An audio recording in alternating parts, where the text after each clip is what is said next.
Good morning Odisha. आज हूँ 26 मे रविवार। आज रही 10टी गुरुत्वपूर्ण खबर। ता पूर्व आपण मैंने वीडियो को लाइक करी केउं जिले देखुं निश्चिंत कमेंट कर। नंबर 1, बंगोपसागर सृष्टि है बात्या रेमाल। आसंता काली भीषण रूप नेब। तेबे बंगोपसागर सृष्ट तीव्र अवपात पर बात्यार रूप नहीं। यह भीषण बात्या रूप नहीं आसंता काली मध्यरात्रि स्थलभाग छुईबा नहीं सूचना दी जाइए। तेज पाणीपाग विभाग आकलन अनुसार पश्चिमबंगर सागर द्वीप बांग्लादेशर खेपुपुरा मध्य लैंडफॉल करिब भीषण बात्या रेमाल। से समय सर्वाधिक 135 किलोमीटर बेगर झटका दे पारे पवन। ओडिशा रे यह सीधा सड़क प्रभाव पड़िब संभावना नहीं। तेणु आसंता काली भद्रक बालेश्वर केन्द्रापड़ा समेत उत्तर ओडिशा रे आशंका रही। किछि अंचल अति प्रबल वर्षा हो पारे। 27 तारीख पर्यंत समुद्र अशांत रहिबो। तेणु मत्स्यजीवी को समुद्र भितर को जीवाई बारण कर बात्या को दृष्टि रखी कोलकाता विमान बंदर आसंता काली दिन 12 27 तारीख सकाळ 9टा जाए विमान चलाचल बंद मध्य रहिबो। केरल रे प्रबल वर्षा 11 मृत।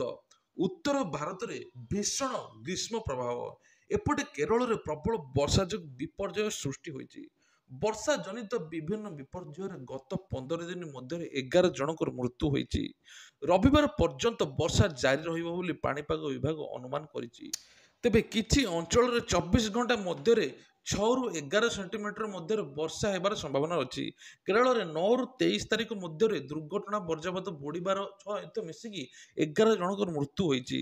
आउ एपटे अन्य पक्षरे प्रचंड ग्रीष्म प्रभाव जारी रही राजस्थान चुरू एवं बार्मार सर्वोच्च तापमात्रा 49 डिग्री रही। जहाँ थार मरुभूमि प्रवेश द्वारा परिचित चुरू राज्यर सर्वाधिक उत्तप्त स्थान पलटि।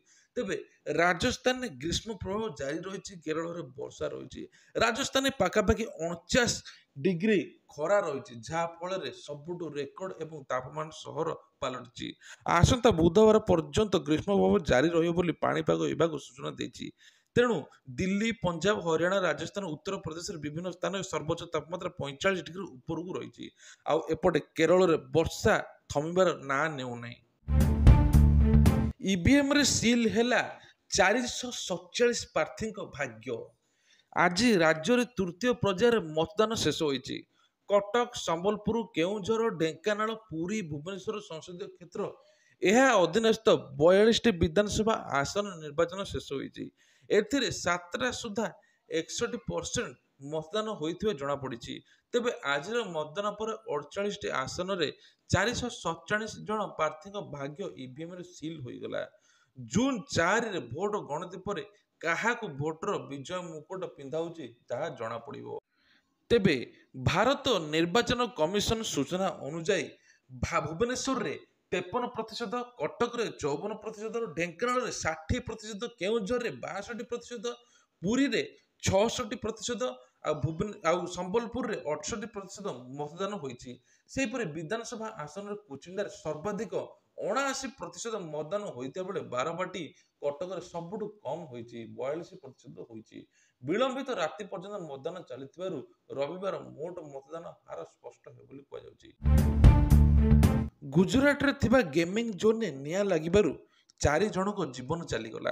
गुजरात राजकोट रे गेमिंग जोन लागिला निया चलीगला 4 जनक जीवन। एही घटना शनिवार दिन संध्यार थिबा बेले राजकोट पुलिस कमिशनर अग्निकांडर कारण खोजि। एही घटना पर समस्त सहरर गेमिंग जोन बंद करने को वार्ता देइछि पुलिस। तेबे पूरा गेमिंग जोन जली जाइथिबारु मृत्यु संख्या बढ़ी पारे बोली कुआ जाउछि। एही घटना रे 10 जन आहत होइथिबा बेले 4 जनकर मृत्यु होइछि। तेबे प्रश्न उठछि समस्त मन रही अन्य पक्ष मध्य आहत चिकित्सा समस्त व्यवस्था करिसेंति मुख्यमंत्री भूपेंद्र पटेल। तेणु प्रश्न उठुछि निया केमिति लागला, अग्निकांड केमिति व्यापिला एही गेमिंग जोन को से नै तदंत करुछि पुलिस। आज प्रकाश पाइब मैट्रिक परीक्षा फल। माध्यमिक शिक्षा परिषद पक्षर वार्षिक हाईस्कूल सर्टिफिकेट परीक्षा फल आज प्रकाश पाइब। रविवार दिन सकाळ 10:30 कटक स्थित बोर्ड मुख्यालय कार्यालय प्रकाश पाइब। मैट्रिक मध्यम राज्य मुक्त विद्यालय परीक्षा फल रविवार दिन माने आज 11:30 रे बोर्ड वेबसाइट www.bscodisha.ac.in रे ଉପଲବ୍ଧ ହେବ। ଯେଉଁ ସ୍ଥାନରେ ଇଣ୍ଟରନେଟ୍ ସୁବିଧା ନାହିଁ ସେସବୁ ସ୍ଥାନରେ ଛାତ୍ରଛାତ୍ରୀମାନେ ମୋବାଇଲ ଫୋନ୍ ମାଧ୍ୟମରେ OR10 space roll number type କରି 56767550କୁ SMS କରି ପରୀକ୍ଷା ଫଳ ପାଇପାରିବେ।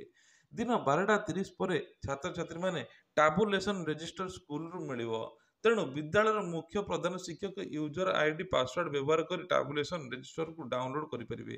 ଚଳିତ ବର୍ଷ ପ୍ରଥମ ଥର ପାଇଁ ପରୀକ୍ଷା ଫଳ ପ୍ରକାଶ ଦିନ ଛାତ୍ରଛାତ୍ରୀ ଡିଜିଟାଇଡ୍ ବୋର୍ଡ ସାର୍ଟିଫିକେଟ ପ୍ରଦାନ ବ୍ୟବସ୍ଥା ରହିଛି। ରବିବାର ଦିନ ଅପରାହ୍ନରେ 4ଟା ପର୍ଯ୍ୟନ୍ତ ମ୍ୟାଟ୍ରିକ ମଧ୍ୟମ ଓପନ ସ୍କୁଲ ପରୀକ୍ଷାରେ ଡିଜିଟାଇଡ୍ ବୋର୍ଡ ସାର୍ଟିଫିକେଟ ଉପଲବ୍ଧ ହେବ। ତେଣୁ ଏନେଇ ଆଜି ପରୀକ୍ଷା ଫଳ ପ୍ରକାଶ ପାଇବ। ପରୀକ୍ଷା ଫଳ ପ୍ରକାଶ ପରେ ମେ 29ରୁ ଜୁନ 12 ତାରିଖ ମଧ୍ୟରେ ଛାତ୍ରଛାତ୍ରୀ ରିଚେକିଂ ପାଇଁ ଆବେଦନ ମଧ୍ୟ କରିପାରିବେ। ଛୁଟି ମନାଇବାକୁ ରାହୁଲ ସିମଲା ଯାଉଛନ୍ତି, କିନ୍ତୁ ରାମ ମନ୍ଦିର ପ୍ରାଣ ପ୍ରତିଷ୍ଠାକୁ ଆସିପାରିଲେ ନାହିଁ, ଏକଥା କହିଛନ୍ତି ଅମିତ ଶାହା। ଗୃହମନ୍ତ୍ରୀ ଅମିତ ଶାହା 2024 ଲୋକସଭା ନିର୍ବାଚନରେ ସପ୍ତମ ପର୍ଯ୍ୟାୟ ଭୋଟ ପ୍ରଚାର ପାଇଁ ହିମାଚଳ ପ୍ରଦେଶର ଉନାରେ ପହଞ୍ଚିଥିଲେ। ଜନସାଧାରଣଙ୍କୁ ସମ୍ବୋଧିତ କରିବା ବେଳେ ଅମିତ ଶାହା କହିଛନ୍ତି ଯେ ମୋଦିଜୀ 5ଟି ପର୍ଯ୍ୟାୟରେ 310 ଅତିକ୍ରମ କଲେଣି। ଷଷ୍ଠ ସପ୍ତମ ପର୍ଯ୍ୟାୟରେ 400 ଅତିକ୍ରମ ପରେ ମୋଦିଜୀଙ୍କ ପୁଣି ଥରେ ପ୍ରଧାନମନ୍ତ୍ରୀ ହେବେ। କଂଗ୍ରେସ ରାହୁଲ ନେତାଙ୍କୁ ଟାର୍ଗେଟ କରି ଅମିତ ଶାହା କହିଛନ୍ତି ଯେ ରାହୁଲ ବାବା ଏଥର 40 ମଧ୍ୟ ପାଇପାରିବେ ନାହିଁ। ଆମର 3ଟି ବିଧାନସଭା ପ୍ରାର୍ଥୀକୁ ଜିତାଇ ଦିଅନ୍ତୁ, ଏଠାରେ ବିଜେପି ସରକାର ଗଠନ ହେବ। ଆଉ ରାମ ମନ୍ଦିର ପ୍ରସଙ୍ଗରେ ଗୃହମନ୍ତ୍ରୀ ଅମିତ ଶାହା ମଧ୍ୟ କହିଛନ୍ତି ରାହୁଲ ବାବା ଓ ତାଙ୍କ ଭଉଣୀ ଛୁଟି ମନାଇବାକୁ ସିମଲା ଆସନ୍ତି, କିନ୍ତୁ ସେମାନଙ୍କର ଭୋଟ ବ୍ୟାଙ୍କକୁ ଭୟ କରି ସେମାନେ ରାମ ମନ୍ଦିର ପ୍ରାଣ ପ୍ରତିଷ୍ଠା କାର୍ଯ୍ୟକ୍ରମକୁ ଆସିନାହାନ୍ତି। କାରଣ ତାଙ୍କର ଭୋଟ ବ୍ୟାଙ୍କ ହେଉଛନ୍ତି ରୋହିଙ୍ଗ୍ୟା ଅନୁପ୍ରବେଶକାରୀ, ଯେଉଁଥିରେ ରାମ ମନ୍ଦିର କାର୍ଯ୍ୟକ୍ରମ ଯୋଗ ଦେଇନଥିଲେ। ଅମିତ ଶାହା କହିଛନ୍ତି ଯେ ନିର୍ବାଚନରେ ଗୋଟିଏ ପଟେ ରାହୁଲ ବାବା ଅଛନ୍ତି, ଯିଏକି 6 ମାସରେ ଛୁଟି ଦିନ ପାଳନ କରି ବିଦେଶ ଯାଆନ୍ତି। ଅନ୍ୟପଟେ ନରେନ୍ଦ୍ର ମୋଦି 23 ବର୍ଷ ଧରି ଦୀପାବଳି ନ ବନାଇଥିବା ସେନା ଯବାନଙ୍କ ସୀମାରେ ମିଠା ଖାଉଛନ୍ତି।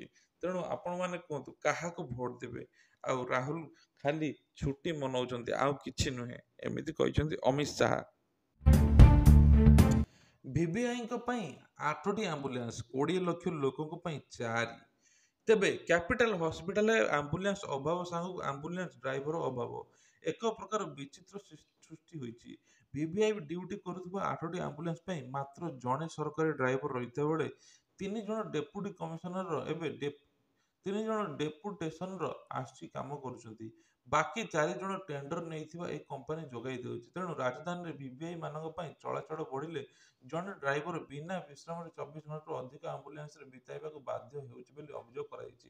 ସୂଚନା ଅନୁସାରେ କ୍ୟାପିଟାଲ ହସ୍ପିଟାଲରେ ମୋଟ 12ଟି ଆମ୍ବୁଲାନ୍ସ ରହିଛି। ସେଥିରୁ 4ଟି 108 ଆମ୍ବୁଲାନ୍ସ ଭାବେ ରୋଗୀ ବୁହା କାର୍ଯ୍ୟରେ ଲାଗୁଛି। ବାକି 8ଟି ମୁଖ୍ୟତଃ ଭିଭିଆଇଙ୍କ ଡ୍ୟୁଟିରେ ନିଯୁକ୍ତି ହୁଏ। ସେହି ସ୍ତରରେ ଅନ୍ୟ କାର୍ଯ୍ୟରେ ସେଗୁଡ଼ିକ ଲଗାଯାଏ। ଏବେ ସାଧାରଣ ନିର୍ବାଚନ ଥିବାରୁ ପ୍ରଚାର ପାଇଁ ଏକ ରାଜଧାନୀରେ ଭିଭିଆଇ ମାନଙ୍କ ପାଇଁ ଆତଯାତ ବ୍ୟବସ୍ଥା ବଢ଼ିଯାଇଛି। ମୁଖ୍ୟମନ୍ତ୍ରୀଙ୍କ ସମେତ ବଡ଼ ନେତାମାନେ ବିଭିନ୍ନ କାର୍ଯ୍ୟକ୍ରମରେ ଯୋଗ ଦେଉଛନ୍ତି। ଏହା ସହିତ ଦିଲ୍ଲୀ ଦେଶର ପ୍ରଧାନ ବଡ଼ ରାଜ୍ୟ ବଡ଼ ବଡ଼ ନେତା ଆସି ହୋଟେଲରେ ରହୁଛନ୍ତି, ରାଜଭବନର ଅତିଥି ଭବନରେ ରହୁଛନ୍ତି। ଏହି ନେତାମାନେ ପ୍ରଚାରକୁ ଗଲେ ସେମାନଙ୍କ ପାଇଁ କାରକେଡ୍ ଆମ୍ବୁଲାନ୍ସ ଯାଉଛି। ଭିଭିଆଇ ମାନେ ଭୁବନେଶ୍ୱରରେ ଯେତେ ଦିନ ରହୁଛନ୍ତି ସେମାନଙ୍କ ପାଇଁ ସ୍ୱତନ୍ତ୍ର ଆମ୍ବୁଲାନ୍ସ ଜଗି ରହୁଛି। ତେଣୁ ସେଥିପାଇଁ କ୍ୟାପିଟାଲ ହସ୍ପିଟାଲ ଆମ୍ବୁଲାନ୍ସ ହିଁ ଯାଉଛି। କିନ୍ତୁ ଭିଭିଆଇ ଡ୍ୟୁଟି କରୁଥିବା 8ଟି ଆମ୍ବୁଲାନ୍ସକୁ ଜଣେ ମାତ୍ର ସରକାରୀ ଡ୍ରାଇଭର ଅଛି। ଆସନ୍ତା ମାସରେ ଅବସର ଗ୍ରହଣ କରିବେ। 3 ଜଣ ଡେପୁସନରେ ଅଛନ୍ତି, କିନ୍ତୁ ଭିଭିଆଇଙ୍କ ପାଇଁ ସ୍ୱାଭାବିକ ଭାବେ ସରକାରୀ ଡ୍ରାଇଭର ମାନେ ହିଁ ଡ୍ୟୁଟି କରୁଛନ୍ତି। ଆଉ କଥା ଉଠୁଛି, ଏସବୁ ଯଦି କରିବେ ସାଧାରଣ ଲୋକ କିଭଳି ସୁବିଧା ପାଇବେ? ବୁଥରେ ପଶି ପ୍ରଶାନ୍ତ ଜଗଦେବ ଭଙ୍ଗାରୁଜା ଘଟଣା। ଏବେ ଏଫଆଇଆର ପରେ କାର୍ଯ୍ୟାନୁଷ୍ଠାନ ନିଆଯିବ କହିଲେ ମୁଖ୍ୟ ନିର୍ବାଚନ ଅଧିକାରୀ। ତେବେ ବୁଥରେ ପଶି ପ୍ରଶାନ୍ତ ଜଗଦେବ ଭଙ୍ଗାରୁଜା କରିଛନ୍ତି। ଇଭିଏମ୍ ଭାଙ୍ଗି ଫେରାର ହୋଇଯାଇଥିଲେ ପ୍ରଶାନ୍ତ। ମତଦାନ ଚାଲିଥିବା ବେଳେ ବୁଥ୍ ଭିତରେ ପଶିଥିଲେ ଖୋର୍ଦ୍ଧା ବିଜେପି ବିଧାୟକ ପ୍ରାର୍ଥୀ ପ୍ରଶାନ୍ତ ଜଗଦେବ। ବୋଲଗଡ଼ ବଡ଼କୁମାରୀ ପଞ୍ଚାୟତର ଭୋଟିଂ ବେଳେ ଭଙ୍ଗାରୁଜା କରିଥିଲେ। ରାଜସୁନାଖେଳ କାଉଁରିଆ ପାଟଣାର 144 ନମ୍ବର ବୁଥରେ ଭାଙ୍ଗିଲେ ଇଭିଏମ୍। ତେବେ ପୋଲିଂ ଅଫିସରକୁ ବି ଆକ୍ରମଣ କରିଛନ୍ତି ବୋଲି କୁହାଯାଉଛି। ତେବେ ଏସବୁ କରିବା ପ୍ରଶାନ୍ତକୁ ଗୋଡ଼ାଇ ଧରିଛି ପୋଲିସ। ତେବେ ଏଫଆଇଆର ପରେ କାର୍ଯ୍ୟାନୁଷ୍ଠାନ ଗ୍ରହଣ କରାଯିବ ବୋଲି ପ୍ରେସମିଟରେ କହିଛି ମୁଖ୍ୟ ନିର୍ବାଚନ ଅଧିକାରୀ। ପୋଲିଂ ଅଧିକାରୀଙ୍କ ଅଭିଯୋଗ ଅପେକ୍ଷା କରାଯାଇଛି। ତେଣୁ କୁହାଯାଉଛି ଯେ କାହିଁକି ଏଭଳି କଲେ ସେ ନେଇ ପୋଲିସ ପଚରାଉଚରା ମଧ୍ୟ କରୁଛି ପ୍ରଶାନ୍ତ ଜଗଦେବଙ୍କୁ। এইଭଳିଆ ପ୍ରତ୍ୟେକ ଦିନ 10ଟି ଗୁରୁତ୍ୱପୂର୍ଣ୍ଣ ଖବର ପାଇବା ପାଇଁ ହେଲେ ଆମର ଏହି ଚ୍ୟାନେଲକୁ ସବସ୍କ୍ରାଇବ୍ କରିଦିଅନ୍ତୁ। ଜୟ ଜଗନ୍ନାଥ।